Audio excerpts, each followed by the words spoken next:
Last time, Simon took us out on his boat. This time, his kids and his wife Sarah are going to show us something special in Sydney. You might notice some cosplayers in our video today. There was a convention on, but we're here for something else.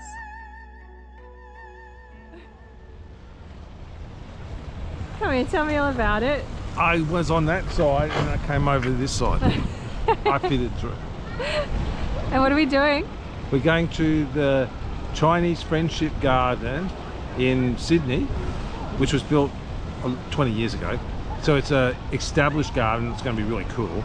And we're going with our friend Sarah, who is Chinese Australian, or Australian Chinese, and her two kids. And it's really fun. It's especially fun with the children because you get to see it through their eyes. The fat man was already in the mood for fun and silliness because we'd been playing with the kids on the playground equipment outside.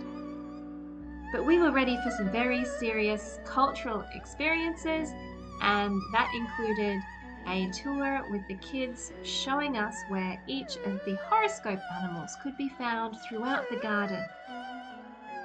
Think about the way the rat's body is moving. Where do you think he wants to go? The garden covers 3 acres and it's modelled after the classic private gardens of the Ming Dynasty. It was designed with thanks to Sydney's Chinese sister city, Guangzhou. The land was allocated by the government in order to help celebrate the role of the Chinese community in developing Australia's commercial and social structures since the early 19th century. Construction started in 1986 and it was finished in 1988. This is a huge representation of Chinese architecture, and you'll see feng shui used throughout the garden designs as well as the buildings themselves. Feng shui has been a part of Australian architecture since Federation. You'll often see jade or money trees at the entry to traditional homes, especially in Queensland. Look out for the little water dragons. They're real, they're not statues.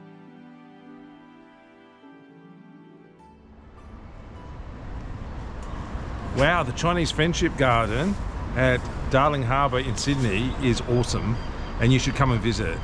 And it's got this like cool game you can play with the kids where you have to find like the creatures like dog and sheep and dragon, and it makes it really fun, you know, to do the exploration and find all the...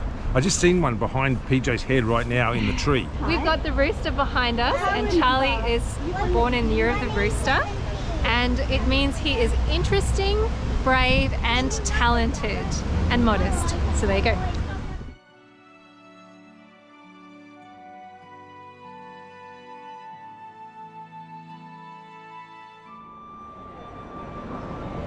Well, our time, short as it has been, in Sydney is drawing to a close. So we're just walking through the city on the way to the train to catch the train to the airport. And we're going to the Queen Victoria building, which is just lovely. I remember when this was a derelict building back in the 80s. So it's amazing what they've turned it into now. And, you know, the heart of Sydney is still beating with a very big commerce heart.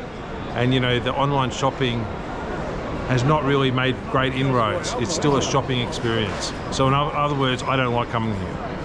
So the trip to Sydney has been fantastic. It's been very short. We've only been here for 4 days. Spent one whole day on the harbour, which was just lovely. And we also went to the Maritime Museum, but only looked on the submarine and only looked on HMAS Vampire. And we also went to the Friendship Gardens, the Chinese Friendship Gardens. Sydney is such a diverse and happy city. Like, it's one of the great tourist destinations of the world. And it was great that I got to live here for 11 years. And it's like visiting an old friend coming back to it. Next time, come see a place that's a little bit country and a little bit city in Toowoomba, Australia.